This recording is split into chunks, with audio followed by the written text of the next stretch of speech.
You ask Tiger to solve. This deals with linear equations with one unknown. The final result is r equals -8/3. Let's solve it step by step. Group all r terms on the left side of the equation. Add 3r to both sides. Group like terms. Simplify the arithmetic. Group like terms. Simplify the arithmetic. Group all constants on the right side of the equation.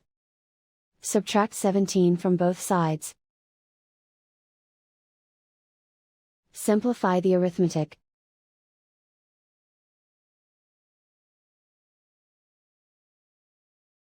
Isolate the r.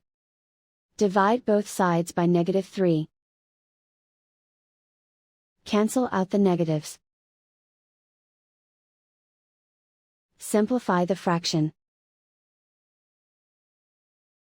Move the negative sign from the denominator to the numerator. And so the final result is r equals -8/3.